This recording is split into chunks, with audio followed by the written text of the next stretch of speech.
इस मुट्ठी में है स्वाद हर जिंदगी का। ये नमकीन नहीं, गुल्लक है खुशियों का। पिटारा नमकीन।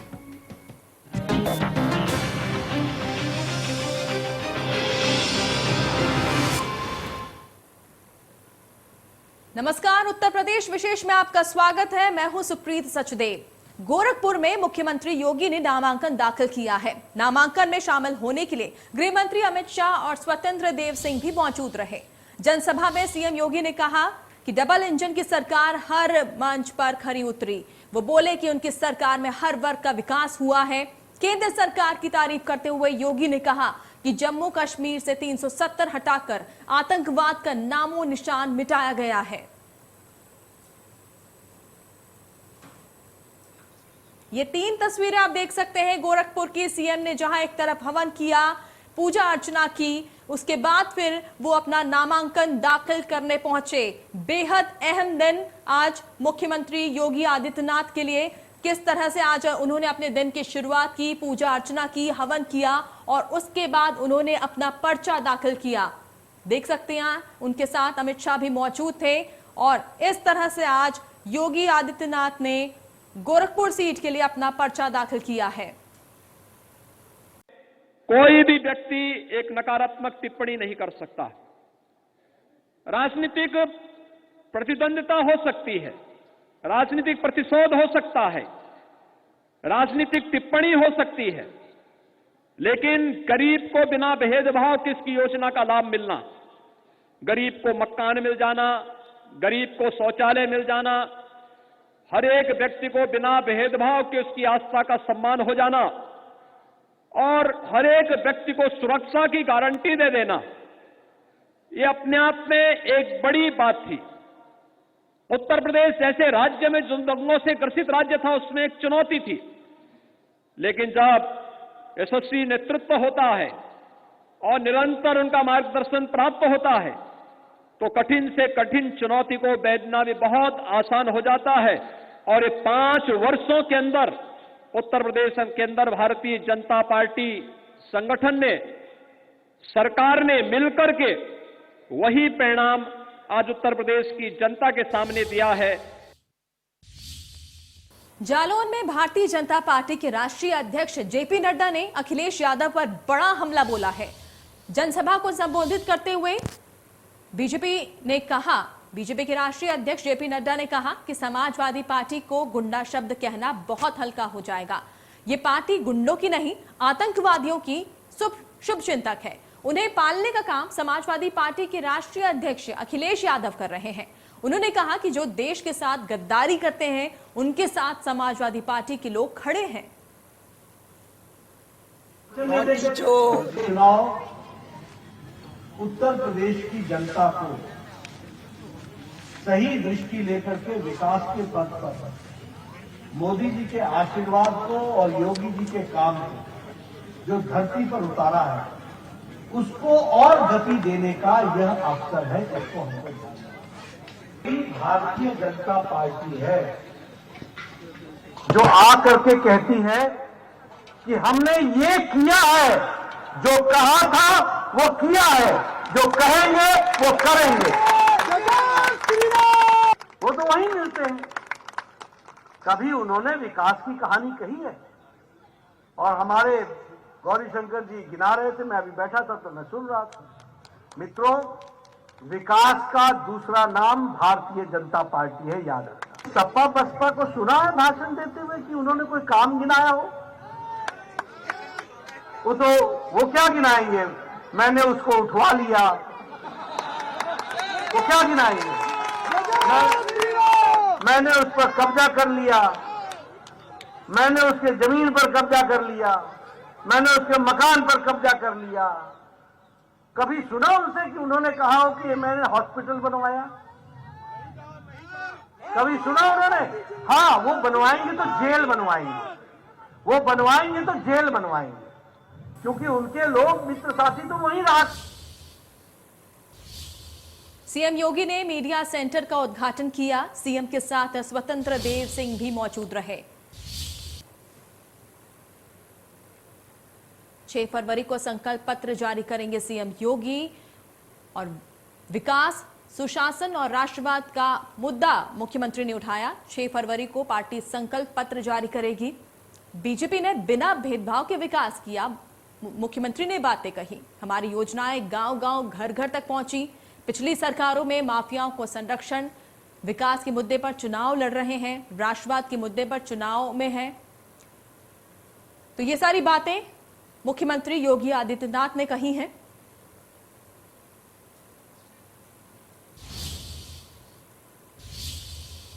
तो इधर लोकसभा में एआईएम चीफ असदुद्दीन ओवैसी ने कहा कि खुद पर हुए हमले को उन्होंने अपने बात रखी। आरोपियों पर यूएपीए क्यों नहीं लगा, ऐसा उन्होंने सवाल उठाया। मुझे कोई सुरक्षा नहीं चाहिए, सरकार को नफरत खत्म करनी चाहिए, मैं घुटन की जिंदगी नहीं गुजार सकता। ये सारी बातें ओवैसी ने कही है। आपसे गुजारिश है सर कि मुझे जेड कैटेगरी नहीं चाहिए, मैं रिजेक्ट करता हूं। आप इंसाफ करिए सर, उस पर यूएपीए लगाइए। और इनके दिमाग कौन है? 2 लोग रेकी करते हैं, उनको मालूम कि मैं मीरठ किठौर से आ रहा हूं उस टोल गेट पर, और 6 फीट के फासले पर गोली चलाते हैं। तो आप देख लीजिए सर, आप सरकार के हवाले, अगर आप इंसाफ करना चाहे आप इंसाफ कर सकते, मगर रेडिकलाइजेशन आपको नुकसान पहुंचाएगा और इससे राइट विंग टेररिज्म बढ़ेगा। शुक्रिया सर। मैं आपके जरिए सरकार से अपील करना चाहूंगा कि सर इस नफरत को खत्म करिए, इस नफरत को खत्म करिए और इस पर आप गौर करिए। मैं नहीं लूंगा सिक्योरिटी, मैं जेड कैटेगरी नहीं चाहता हूं सिक्योरिटी। मुझे ए कैटेगरी का शहरी बनाइए, आप मुझे ए कैटेगरी का शहरी बनाइए ताकि मेरी और आपकी जिंदगी बराबर हो। तो एआईएम चीफ असदुद्दीन ओवैसी के घर के बाहर 33 सीआरपीएफ के जवानों की तैनाती की गई। हालांकि ओवैसी ने सिक्योरिटी लेने से मना कर दिया। ओवैसी के घर के बाहर बढ़ाई गई सुरक्षा। हमले के बाद ओवैसी को जेड सिक्योरिटी मिली। सीआरपीएफ जवानों के घेरे में रहेंगे। एआईएम चीफ ओवैसी ने सिक्योरिटी लेने से इनकार कर दिया। हालांकि असदुद्दीन ओवैसी ने अपनी सिक्योरिटी को लेकर मना किया हुआ, लेकिन उसके बावजूद भी सुरक्षा व्यवस्था के दृष्टिकोण से करीबन 33 जो है सीआरपीएफ के जवान इस समय उनके घर के बाहर तैनात हो चुके हैं। अलग अलग जगहों पे हम कहें तो लोकेशनों पे खुद आपको दिखाएंगे, जैसे गाड़ियों पे मौजूद हैं जो सीआरपीएफ के जवान का। साथ पे ये कहना है कि ये भारी जो है वो हम कहें कि जो गोलीबारी हुई है उससे और कोई ज़्यादा नुकसान न हो, इसके लिए सिक्योरिटी को लेकर तमाम जो है सीआरपीएफ के जवान यहाँ पर मौजूद हैं। और सुरक्षा व्यवस्था के दृष्टिकोण से वो अपनी तरफ से पूरी तरफ से अगल बगल चारों से बिखरे पड़े हुए हैं। उनका साथों पर यह कहना है कि कोई भी अप्रिय घटना ना हो सके, इसके लिए हम यहाँ पे तैनात हैं। और इसी तैनाती को देखते हुए ये कहा जा सकता है कि असदुद्दीन ओवैसी को जो लगातार ये मना कर रहे थे कि हाँ हमें सिक्योरिटी जरूरत नहीं है, लेकिन फिर भी यहाँ पर पीछे से यहाँ पे सिक्योरिटी दे दी गई। आप देखेंगे खुद यहाँ पर जो है वो तमाम जो है सिक्योरिटी के जवान अंदर मौजूद हैं और अपनी तरफ से पूरी तैयारी करके बैठे हुए हैं। यानी तमाम तरह से सिक्योरिटी अब मिली हुई है। हर तरफ से अब सिक्योरिटी के जो जवान हैं वो अपनी तैनाती के साथ यहाँ मौजूद हैं। यानी माना सकता है कि जिस हिसाब से वैसे खुद भी स्पीकर से मिलकर तमाम ने बातें की है और बातें करने के बाद से अब जिस हिसाब से वो पार्लियामेंट में इसी देने के बाद से बाहर निकले तो साथ में माना जा रहा है कि एक डर का माहौल है, जिसको देखते हुए भारत सरकार नहीं चाहती कि उनका कोई भी मेंबर ऑफ पार्लियामेंट किसी भी पार्टी का हो उसे किसी भी तरह की फायरिंग या थ्रेटनिंग के से गुजरना पड़े। इसलिए पूरी तरह से यहाँ पे सुरक्षा जो है जवान वो तैनात कर दिए गए हैं और 33 जो है सीआरपीएफ के जवान वो यहाँ पे मौजूद दिखाई दे रहे हैं ओवैसी की सुरक्षा के लिए। कैमरामैन अजय के साथ अजीत श्रीवास्तव, इंडिया न्यूज़। सांसद रवि किशन से खास बातचीत में उन्होंने सीएम योगी के नामांकन को लेकर खास यहां पर बात कही। उन्होंने कहा ये एक ऐतिहासिक जीत होगी और साथ ही बीजेपी के विकास कार्यों को भी गिनवाया। देखिए रिपोर्ट। मेरे साथ रवि किशन जुड़े हैं, यहाँ से सांसद है। सर आज का एक बहुत ही महत्वपूर्ण दिन है, नामांकन भरे हैं योगी आदित्यनाथ, क्या कहेंगे आप, किस तरह से ये रिएक्ट करें? हाँ, बहुत ऐतिहासिक जीत होगी और ना भूतो ना भविष्य इतने वोट से महाराज जी जीतेंगे। उत्तर प्रदेश में जिस तरह के मुद्दे रखे जा रहे हैं क्या और किस तरह से 300 पार करें? 300 पार देखिए विकास है आपकी आंखों के, आप लोग स्वयं अच्छा हुआ आ गए, आप लोग विजुअली दिखाइए कि यहाँ पर लाशें बहती थी रामगढ़ झील में, अब वहाँ पर एक इतिहास है पूरा, आज पूरी तरह से आज जय जयकार है। आज यहाँ एम्स है, फर्टिलाइजर है, चीनी कारखाने हैं और यहीं पर इसी को ईस्टर्न शिकागो कहते थे इस गोरखपुर में। आज इस गोरखपुर में आप देखिए कि चारों तरफ सिर्फ बहार है, ईमानदारी की है और विकास की गंगा बह रही है, सत्य है, ज्ञान का केंद्र बन चुका है गोरखपुर और यहीं से ये लड़ रहे हैं। तो सोचिए यूपी को लेकर एक गाना बनाया 2 लाइन।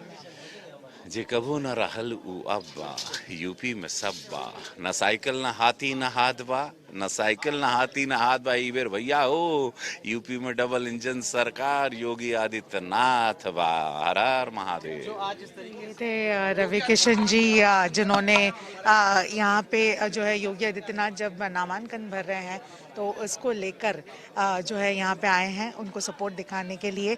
और साथ ही में अगर हम देखें तो इन्होंने एक गाना भी गाया और बता रहे हैं कि किस तरह से इस बार बीजेपी जो है 300 पार ही करेगी। और यहाँ वक्त तो चला एक छोटे से ब्रेक का।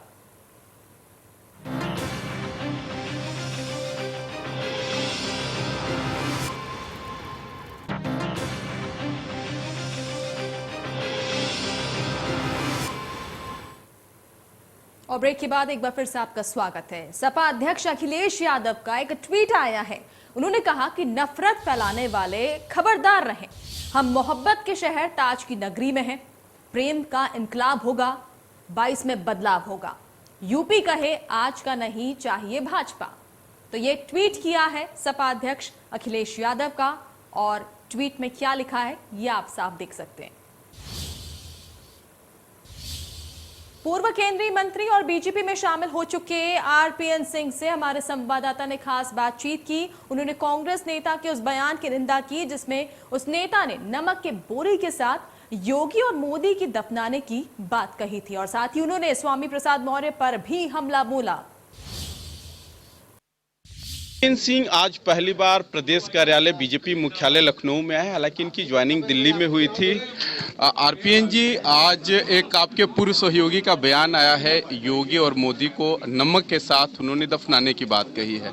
देखिए, मैं जब से राजनीति में रहा हूं मैंने हमेशा कहा है कि व्यक्तिगत टिप्पणी नहीं करनी चाहिए। अगर कुछ अच्छी बात नहीं कह सकते हैं और सिर्फ चर्चा, राजनीतिक चर्चा रहने के लिए बयान लोग देते हैं तो अफसोस की बात है।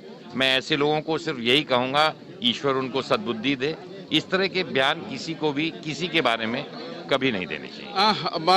आरपीएन जी, जब आप कांग्रेस में भी रहे, आज आपका कांग्रेस का नाता छूट गया है, लेकिन जब आप रहते थे उसके बाद भी मणिशंकर अय्यर का बयान आता था इस प्रकार की, तो कभी इसमें नसीहत आपने दिया था? हमेशा सर, मैं कहा जब मैं उस पार्टी में भी था तभी भी साफ तौर से मैं कहता था कि निजी बयान, मेरी राजनीतिक आप पृष्ठभूमि में आप मेरे बयान पुराने निकाल सकते हैं, व्यक्तिगत टिप्पणी कभी नहीं करनी चाहिए। अगर आप राजनीति में हैं, एक सेवा की भावना से हैं, लोग आपकी तरफ देखते हैं, अगर उस तरह का भाषा का प्रयोग आप करेंगे तो लोगों पर क्या असर पड़ता है, तो मैं हमेशा इस चीज़ की बात करता हूं। मैं उनके बारे में क्या कहूं, सिर्फ इतना कहना चाहता हूं, उन्होंने बड़ी टिप्पणियां मेरे पे की है, भगवान उनको सद्बुद्धि दे।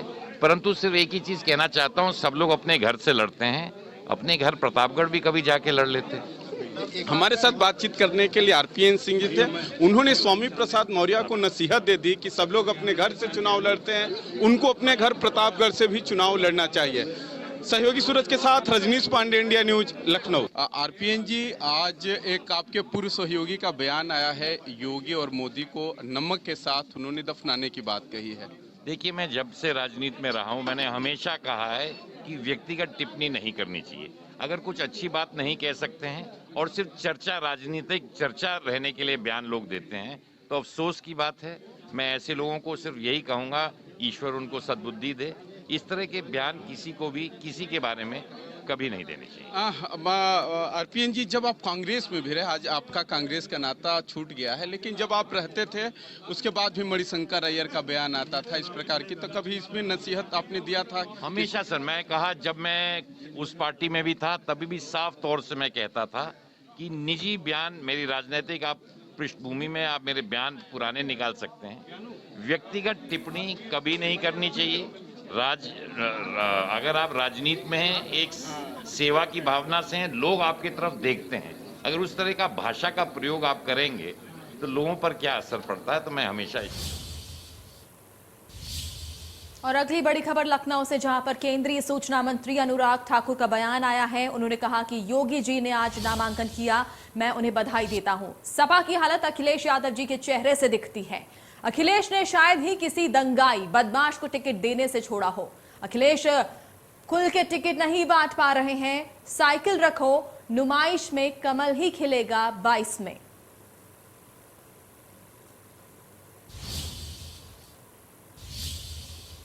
आगरा में सपा आरएलडी की संयुक्त प्रेस वार्ता हुई। पूर्व सीएम अखिलेश यादव ने बीजेपी पर जमकर निशाना साधा। कहा, समाजवादी पार्टी हर वर्ग को जोड़ रही है। सपा आरएलडी का गठबंधन बहुरंगी है। महंगाई से आम जनता की कमर टूटी है। अखिलेश यादव ने बजट को लेकर कहा, ये अमृत बजट है तो क्या पिछले जहर थे? लेकिन ये नफरत करने वाले लोग, जो आपस में बांटने वाले लोग हैं, इस बार आगरा की जनता उन्हें रिजेक्ट करेगी। आगरा के लोग इस तरह के राजनीति करने वाले लोगों को पसंद नहीं करेंगे। ये चुनाव उत्तर प्रदेश का लोकतंत्र बचाने का चुनाव है। ये चुनाव इसलिए भी जरूरी है, लोग इस गठबंधन की मदद करें कि संविधान बचाने का भी चुनाव है। इसलिए जहां समाजवादी पार्टी हर रंग को जोड़ रही है, हमारा गठबंधन बहुरंगी है, सब तरह के लोग हमारे साथ हैं। ये एक रंगी लोग बाबा साहब का दिया हुआ संविधान, उसको भी खत्म। और इसी के साथ उत्तर प्रदेश विशेष में इतना ही। दीजिए इजाजत, नमस्कार।